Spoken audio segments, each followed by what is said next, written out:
With a major selection of the looks your kiddos love starting at just $4 in the Walmart app, a new school year means a stylish new them. Who knew? Find skater skirts and Crocs that say, I'm casual but cool. Sparkly sneakers that say, it's my classroom, you're just learning in it. And preppy polos that say, I'm the teacher's pet, even if they're mommy's menace at home.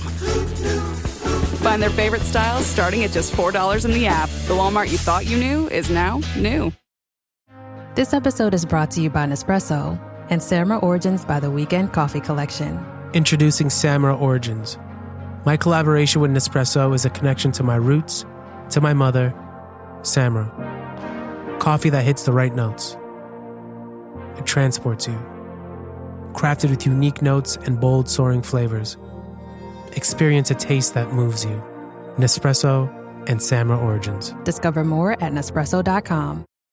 Atenção! Este podcast pode conter representações de cenas que algumas pessoas podem achar perturbadoras e alarmantes. Os conteúdos aqui representados são responsabilidade de seus próprios autores.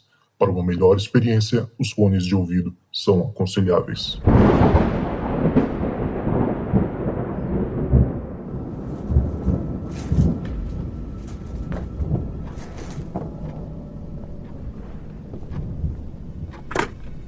Olá, esta é a caixa de mensagens do Relatos do Além. Você tem 3 novas mensagens. Olá, Zoucas, tudo bem? Faz tempo que eu tô querendo mandar um áudio para você.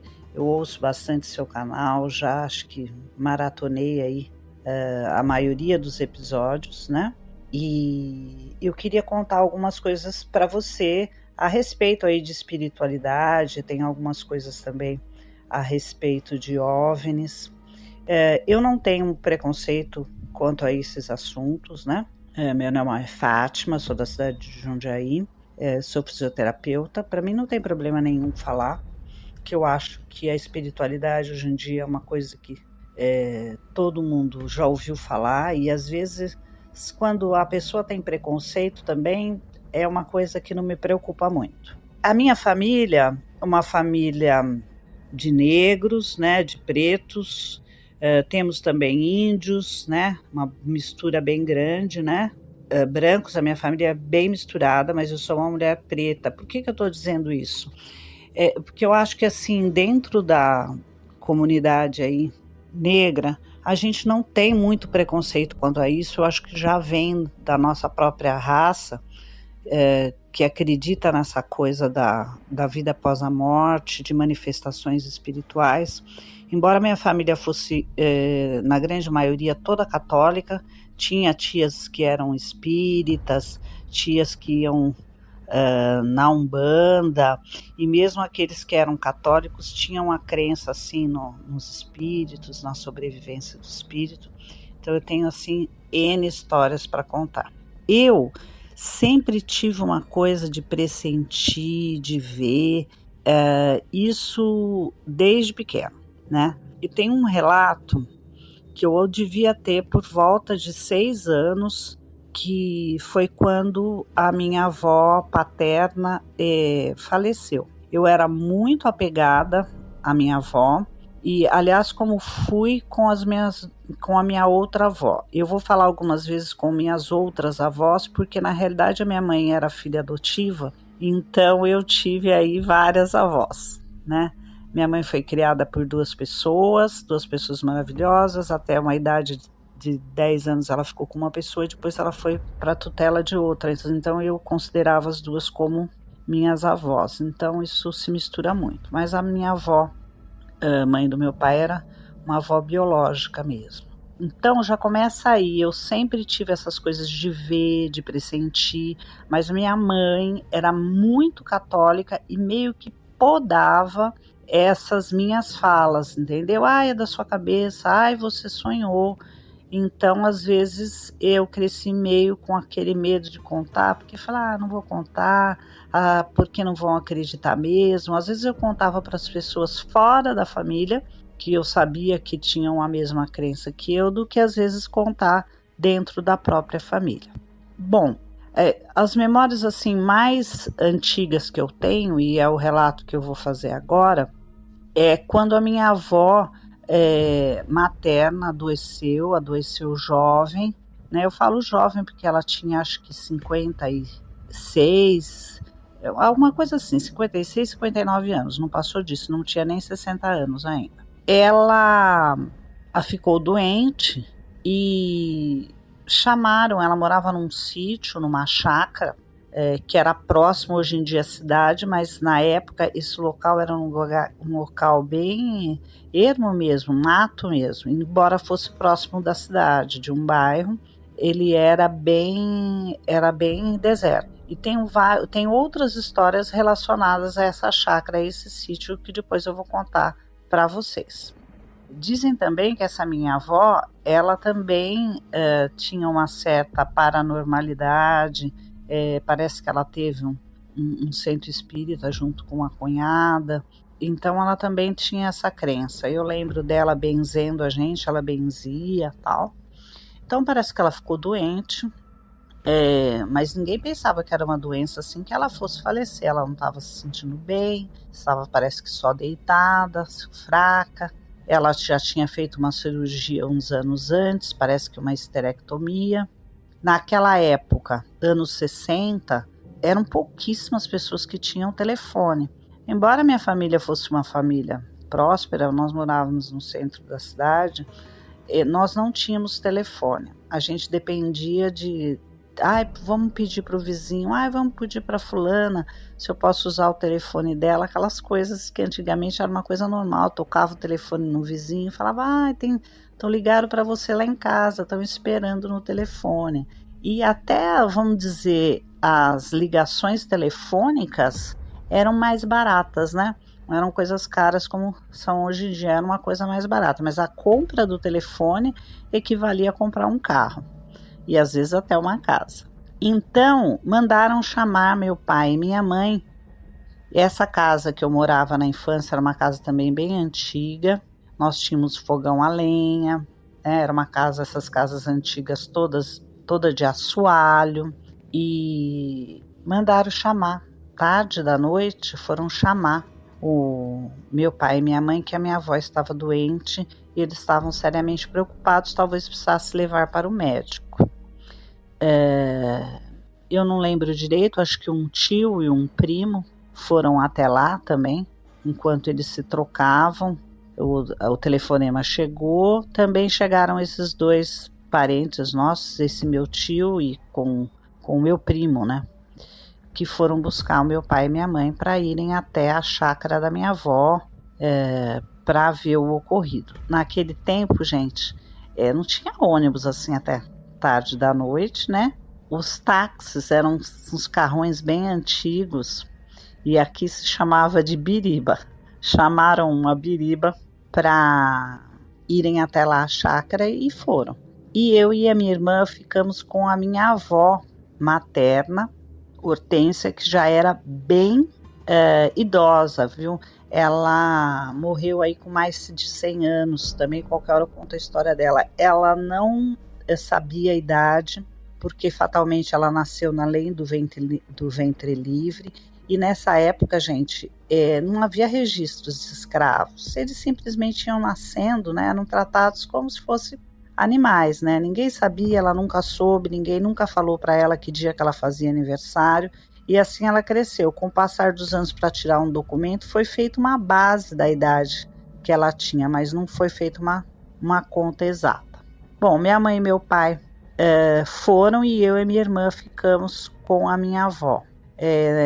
Nós dormíamos num quarto junto com a minha mãe. A casa, embora grande, bem grande, ampla, só tinha 2 quartos, né? Tinha um porão grande, habitável.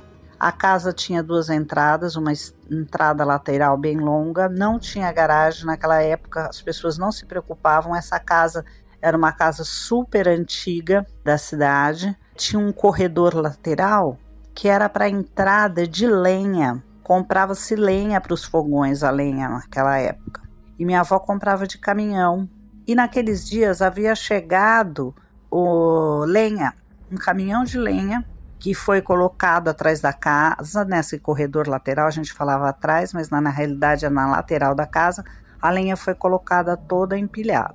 Nós fomos dormir, eu lembro que daí eu acordei, uma certa hora da noite, chamei minha mãe, nada, e minha avó veio, falou que era para eu continuar dormindo, porque a minha mãe tinha ido ver minha avó, né?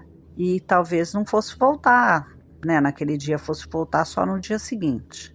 E eu comecei a sentir dor na barriga, não sei porquê, comecei a falar para minha avó que a minha barriga doía, que eu estava com dor. A minha avó foi esquentar uns panos, e quando ela estava lá colocando esses panos na minha barriga, nossa, um barulho de que toda aquela lenha que estava no corredor lateral havia caído, porque às vezes rola um pauzinho e rola tudo, né? Vai tudo pro chão, o barulho foi imenso. Daí a gente levou aquele susto, a minha avó falou, bom, deixa, né? Porque agora não vai ter como ir lá fora ver isso. Amanhã, ela falou, eu pago uma pessoa para empilhar novamente, porque era muita lenha, comprava-se assim, lenha para o mês inteiro, né? Bastante. Naquela época não tinha fogão a gás na minha casa, não tinha um fogãozinho a gás, mas a maioria, só para esquentar as coisas usava, porque a comida mesmo era feita no fogão a lenha. Ela falou, eu te pago uma pessoa para empilhar novamente essa lenha. E assim foi. Quase quando estava amanhecendo, né? Chega o meu pai e a minha mãe, e com um primo meu, avisando que a minha avó havia falecido, né? Eu não entendi muito bem que era aquela história de falecimento, eu achei que minha avó tinha ido para algum lugar, mas essa história aí eu conto depois. Bom, minha avó faleceu, fomos ao velório, ao enterro, foi um dia, né, muito triste, um dia chuvoso, e quando chegou acho que passou o fim de semana, porque acho que estava próximo do fim de semana, sei que passaram uns dias. Aí a minha avó contou para minha mãe, falou, nossa, né, o dia que a Aninha, que era essa minha outra avó, faleceu, a pilha de lenha caiu, e pelos horários, o horário que vocês falaram, coincidiu com o horário da morte dela, da passagem dela. Antigamente as pessoas tinham muito essa crença que às vezes o morto vinha avisar que estava fazendo a passagem. E eu também acredito que eu já vi vários relatos a respeito disso, né? E ela falou, e nesse horário a lenha caiu e precisa chamar alguém para erguer essa lenha, porque foi muito, o estrondo foi grande. Falou, nossa, né? Se caiu toda a lenha, né? E foram lá para olhar. Todo mundo, eu fui também, era criança. Quando chegou lá, gente, por espanto de todo mundo, não havia uma lenha no chão. A pilha estava em pezinha. Naquela época, gente, as ruas não tinham quase movimento, não tinha, pensou-se em tudo, mas era barulho de lenha, porque eu também lembro da lenha caindo, só que não havia nada. Então ficou-se, né, na memória de todo mundo e na fala de todo mundo que a minha avó estava vindo avisar sobre a passagem dela, né? E então foi essa a minha história.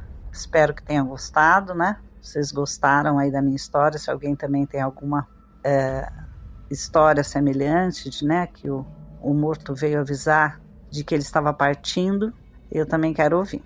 Zoucas, obrigado e até uma próxima história. Você tem 2 novas mensagens.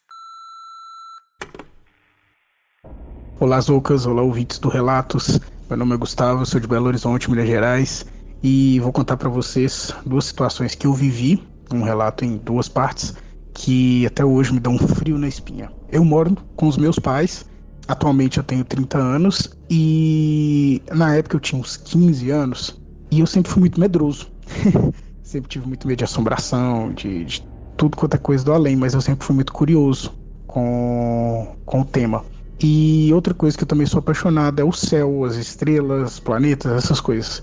E na casa dos meus pais, há uma casa muito grande, com um terraço muito grande, com um terraço de telhado colonial, uma área de churrasco, assim, bem grande. que permite assim uma visão bem ampla do céu, das estrelas, tudo mais. E eu sempre gostei muito de ficar sentado nesse terraço, olhando para as estrelas, tudo mais. E além desse terraço, o terreiro também é muito grande, e nesse terreiro tem um corredor bem grande que dá para a porta da cozinha. Tem o portão da rua e o corredor que dá para a porta da cozinha. Guarda essa formação do corredor. Então, voltando pro terraço. Um dia, eu tinha meus 15 anos, eu estava sentado nesse terraço, olhando pro céu, pensando na vida e tudo mais. E a escada para esse terraço, ela fica do lado esquerdo da casa. Do lado direito da casa é um muro grande com os vizinhos e tudo mais. Eu sentado nesse terraço, assim, pensando na vida, e de repente eu olhei. Eu tive uma sensação de que eu estava sendo observado, de que tinha alguém me olhando, aquela sensação assim, aquela sensação que todo mundo tem, né, de que está sendo observado. E quando eu olhei para o lado direito da casa, sentido o muro para os vizinhos, eu vi a figura de um menino no meu terraço mesmo, assim, perto do muro, de uma criança, de um menino em torno de uns 5, 6 anos, bem lourinho, cabelo bem lisinho assim. Ele tava com vestes brancas, segurando um ursinho de pelúcia, me olhando. Naquilo eu gelei, me desesperei, saí correndo em direção à escada, desci branco, pálido, desesperado. Mãe, eu vi alguma coisa, contei pros meus pais, ninguém acreditou em mim, falou que eu tava pirando, que eu tava vendo, imaginando coisas e tudo mais. E, enfim, fiquei desesperado, fiquei meses sem fazer o que eu gosto de ir, né, pro terraço e tudo mais, morrendo de medo, não saía no terreiro à noite, não ia no terraço à noite, morrendo de medo, e sempre com a figura do menino na minha cabeça. Aquilo ali nunca me saiu da cabeça. Nisso eu estava no ensino médio, e quando eu fui pro último ano do ensino médio, eu conheci, fiz algumas amizades que frequentavam a igreja evangélica. Comecei a andar com esse pessoal, comecei a ir em células, em grupo de oração, aí comecei a participar de uma célula de uma igreja muito famosa aqui em Belo Horizonte. Resolvi me batizar na igreja evangélica. Quando eu ia nessas células, eu me sentia muito bem. E um dia eu contei pro rapaz que dirigia a célula, né, pro líder de célula, esse episódio que eu vi esse menino e tudo mais. Aí ele falou que eu vi no mundo espiritual, que eu tinha que orar, que eu não precisava ter medo, que eu tinha que pedir a Deus para dar uma direção para aquele espírito, né? Me deu um óleo para ungir a casa, que não sei o que e tudo mais. Enfim, quando eu decidi me batizar na igreja evangélica, eu comecei a ver muitos vultos. Todo lugar que eu ia, eu via vultos, em todos os lugares. Então, eu acho que, né, deve ter alguma coisa relacionado ao mundo espiritual, né? Você tá mais perto da presença de Deus, não sei. Hoje eu não frequento mais a igreja evangélica, já saí dela, né, e tudo mais. Mas enfim, quando eu batizei na igreja evangélica, eu lembro que na mesma semana, um dia eu tava chegando do trabalho à noite e resolvi ir novamente para esse terraço. Já tinha me batizado, fui lá, voltei no terraço, botei um fone de ouvido, fiquei ouvindo algumas músicas. Quando eu desci pro meu quarto, que eu desci as escadas e desci pro meu quarto, essa escada ela dá para a porta da cozinha e voltamos no corredor, né? Esse corredor onde tem a porta e no final do corredor é o portão para a rua. Quando eu desci as escadas, que eu olhei na direção do portão, eu vi a figura do mesmo menino. Porém, ele estava parado no portão, assim, olhando para mim, pro lado de dentro da casa, já com vestes pretas e com uma expressão muito negativa. Já não tinha mais o urso de pelúcia, a expressão dele estava bem negativa, um olhar assim bem fechado mesmo, uma coisa bem, tô com raiva, e me olhando, parado, olhando. Na hora eu arrepiei todinho, fechei os meus olhos, comecei a fazer uma oração, comecei a pedir a Deus e caminhei sem olhar para o lado, de novo, caminhei para dentro da cozinha. Aí nisso eu já estava desesperado, já escorreu lágrimas, já fiquei nervoso, mas orando, pedindo a Deus para aquilo sair, porque já tinha muito tempo que eu não via o menino, né? Fiquei com muito medo e tudo mais. Voltei e falei com o líder, falei, olha, mais uma vez eu vi tudo mais, a figura desse menino. E ele resolveu vir na minha casa, fez algumas orações aqui em casa, ungiu a casa, falou que eu tenho dons para ver coisas no mundo espiritual. Enfim, não vi esse menino de novo, graças a Deus. Porém, essas sensações, os vultos, o medo, aquela coisa que a gente tem do tipo assim, sentir alguma presença no lugar com a gente, eu sempre tive, sempre tive. Não sei por onde se encontra esse menino, também nem quero saber mais, mas é isso, eu vi essa figura 2 vezes e que até hoje, assim, só de lembrar eu arrepio todinho, e é isso. Tem outros casos da minha família, né, de avós no interior, de tios, né, que já viram muita coisa, mas isso eu deixo para contar no outro áudio. Então é isso, um abraço a todos, até mais. Você tem uma nova mensagem. Salve Zoucas, salve ouvintes do Relatos do Além. Meu nome é João, eu sou de Florianópolis, Santa Catarina. E, bom, eu vou contar alguns relatos, tentar ser bem rápido neles, que aconteceram no prédio que a gente morava, né? Para quem é de Florianópolis, esse prédio ele fica na beira-mar norte, tá? E assim, o meu pai, ele era zelador, né, desse prédio, né? E minha mãe era faxineira desse prédio. Então, no térreo lá, escondidinho, tinha a casa do zelador e a gente morava lá.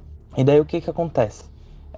Esse lugar, esse puxadinho, digamos assim, ele dava com as paredes do salão de festas do prédio ali. E daí, enfim, se os moradores do prédio estivessem fazendo festa e etc, e reunião nesse salão, como as paredes batiam com um puxadinho nosso ali do prédio, do salão ali, né? A gente escutava, né? A gente escutava em alto e bom som, infelizmente. O que que aconteceu, cara? Era basicamente quase toda noite, a gente ouvia passo, parecia conversa, ouvia talheres, barulho de talheres, barulho de copo. Cara, era surreal. Toda santa noite, basicamente, vou dizer assim, ó, 90% das noites a gente ouvia isso, tá? Meus pais e a gente, porque o lugar que a gente morava ali tinha 2 quartinhos, né? E daí o do meu pai dava divisa ali com as paredes do salão e o meu e da minha irmã, né? Que morava meu pai, minha mãe, minha irmã e eu, né? E os cachorrinhos, é claro, tem que ter um cachorrinho. Enfim, esses quartos eles davam divisa pro salão e toda noite a gente ouvia. Eu falo isso rindo, muita gente pode, meu Deus, que doideira e tal. Mas é porque era meio que costume, sabe? Era costume ouvir. Teve um dia até que, quando isso começou, assim, que meu pai reparou, ele ouviu assim, e daí ele ligou pro porteiro, né? Ele ligou pro porteiro, pô, tem gente usando o salão e tal, uma hora dessa, blá, blá, blá. Porque assim, pra usar o salão tem que reservar, e meu pai meio que tava ciente de tudo que acontecia no prédio, não? Além do mais, ele trabalhou nesse mesmo lugar aí. Hoje, graças a Deus, ele conseguiu se aposentar, mas quase 40 anos, né? Enfim, aí daí ele ligou pro porteiro ali, não era o porteiro, era o vigia, que era madrugadão. Aí ligou pra ele e falou, não, tem alguém no salão e tal, porque eu tô ouvindo. Ele disse, não tem ninguém. Não, tem, porque eu tô ouvindo passo, tem conversa, tem gente, coisa. Aí o vigia foi lá dar uma rondada, né? Deu uma olhada ali, rápido, ele disse, não tem ninguém, tá tudo fechado, não tem nada, não tem ninguém. Isso foi uma das vezes só pra tirar a prova real de que não tinha ninguém. Aí depois disso, meio que a única questão era aceitar. Na época, assim, no começo eu sentia um pouquinho de medo. Tem barulho, não tem ninguém, o que que é? Enfim, aí eu ficava com medo. Mas depois, como era frequente, a gente meio que aceitou na boa, né? Enfim, nesse mesmo prédio, às vezes, quando um vigia, um porteiro, precisava tirar férias, pegava atestado, ia pegar folga, esses negócios. Como eu nasci nesse prédio ali, filho do zelador, já sabia como funcionava tudo. Basicamente, sempre que entrava um porteiro, um vigia novo, eu lá, criança lá, ia ensinar eles lá como é que era, os botões, os interfones, os negócios todo. Aí eu sabia, né? Mas enfim, devia ter uns 16, 17 anos assim nessa época. E daí um dos vigias precisou tirar férias, né? Todo ano tirava férias. E daí, pô, eu ia lá e fazia boa, né? Pegava o turno pra mim. Era dia sim, quer dizer, a noite sim, noite não, 7 às 7, né? E era tranquilo, porque madrugada, silêncio, não, ninguém entra, ninguém sai, só fica de olho nas câmeras, volta e meia dá uma bandinha ali, dá uma olhada ao redor né? Se tá tudo certo, tudo nos conformes, sozinho, né? Beleza, fechou, né? Pra mim era de boa, adorava, ganhava um trocadinho. Na época o dinheiro que ganhava dava pra curtir bastante. Aí tá, né? Teve uma noite, cara, que eu me caguei, cara. Eu me caguei. Não literalmente. Mas tava eu lá na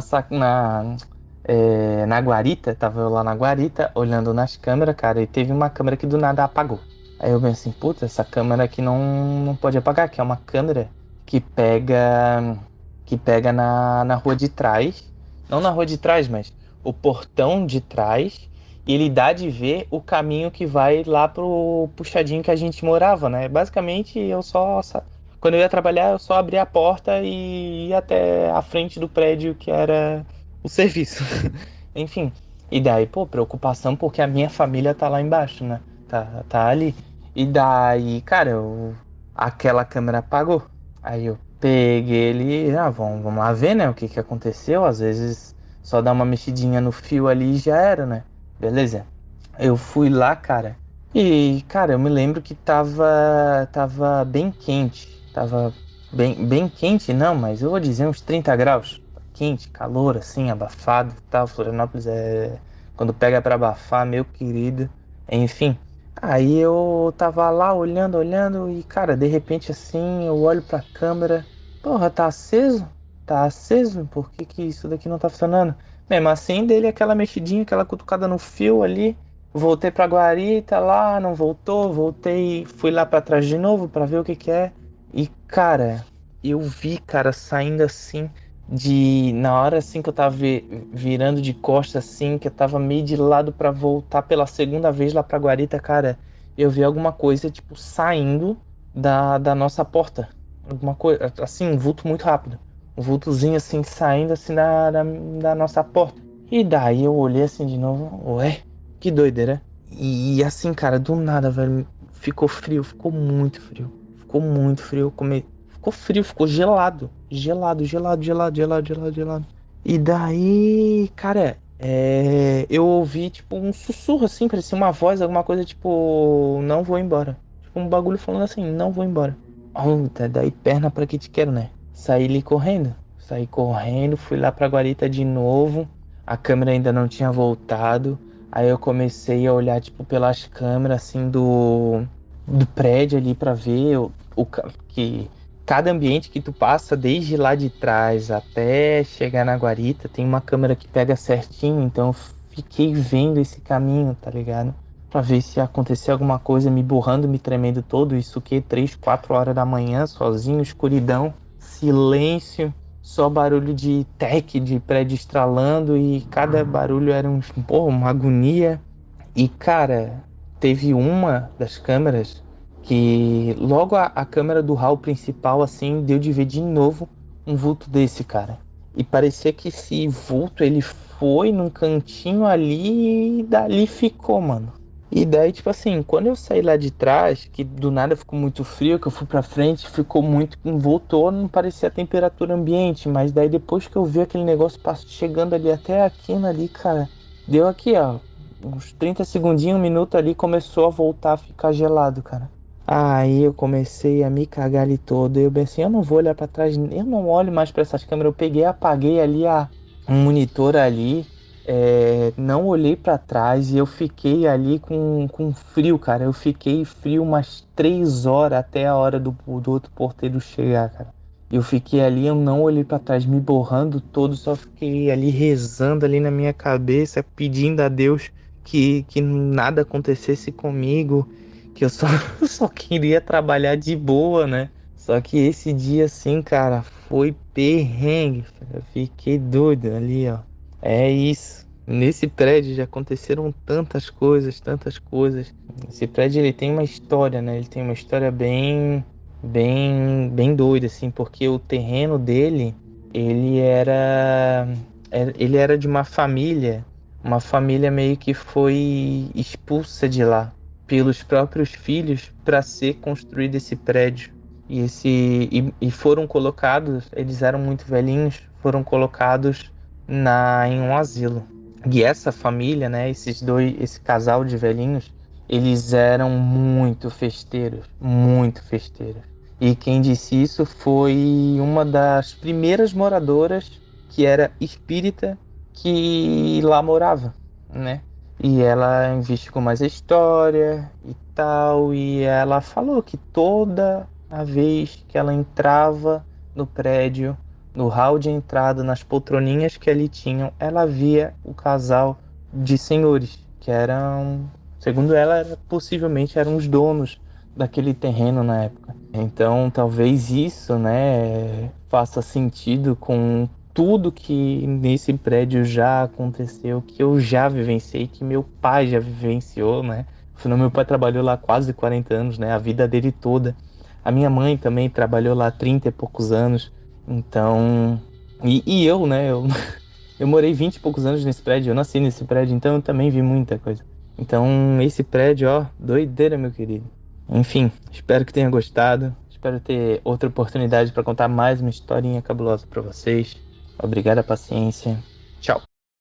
This episode is brought to you by LinkedIn. Healthcare professionals can lead their careers with LinkedIn. Discover jobs by specialty, preferred shifts, and even desired salary. From mental health therapists to radiology technicians, it's now faster and easier for healthcare professionals to find the right fit. Learn more at linkedin.com/healthcare. Side effects may include faster job placement, improved work-life balance, and increased career satisfaction. Mint is still $15 a month for premium wireless. And if you haven't made the switch yet, here are 15 reasons why you should. 1, it's $15 a month. 2, seriously, it's $15 a month. 3, no big contracts. 4, I use it. 5, my mom uses it. Are you playing me off? That's what's happening, right? Okay, give it a try at mintmobile.com/switch. Upfront payment of $45 for 3-month plan. $15 per month equivalent required. New customer offer first 3 months only. Then full price plan options available. Taxes and fees extra. See mintmobile.com.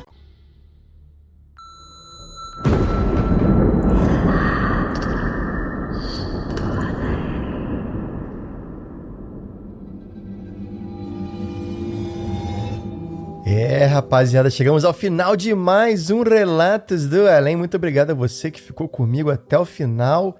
Galera, vocês sabem, né? CCXP 2024 tá chegando. Eu vou estar lá fazendo uns conteúdinhos, fazendo uns reels, né? Com vocês, né? Que possivelmente os que estarão lá, eu com certeza vou encontrar. Então, se você me ver por lá, né? Dá uma cutucada. Fala, peraí, você que não é o tal do Lucas, do Zidane, o Zeca? Eu falei, não, é o Zoucas. Ah, é, Zoucas, isso. Fala comigo lá que eu vou responder, beleza?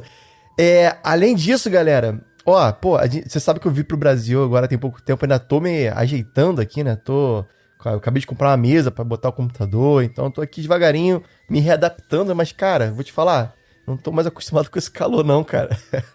Pra quem tava vendo a menos 40, cara, vir pra cá, passar, nesse momento que eu tô falando com você, que eu tô pingando de suor, mas não tem problema, porque eu acabei de receber, estou aqui na minha frente, nada mais, nada menos que a caixa da Insider. Você tá ligado? Você conhece a Insider? Estão em todas agora. E me mandaram uma caixa de presente de boas-vindas. Olha que fofura, né? Com nada mais, nada menos que um pack de camisas e tem até cueca aqui, cara. Tem tudo aqui pra mim. E o legal da Insider é que os caras têm uma tecnologia, assim, na maneira como eles fazem a camisa. Um negócio, sei lá, eles criam com nanorobôs. Não sei qual é o negócio deles aqui não, mas pelo que eu entendi, parece que são camisas que não têm odor, não amassam também, né?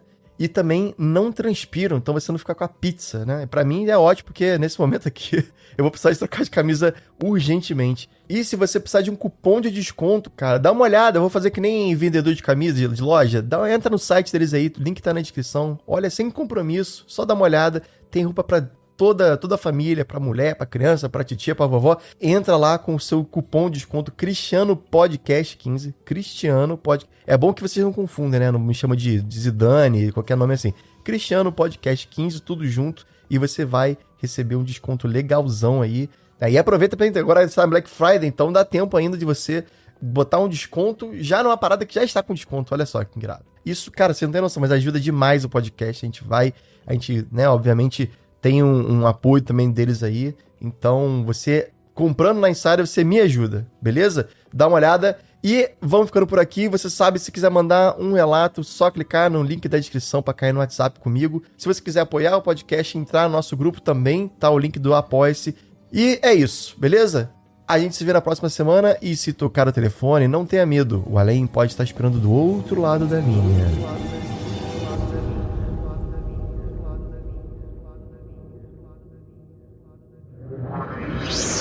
Esse podcast foi uma produção Uncoded. Acesse uncodedprod.com para saber mais.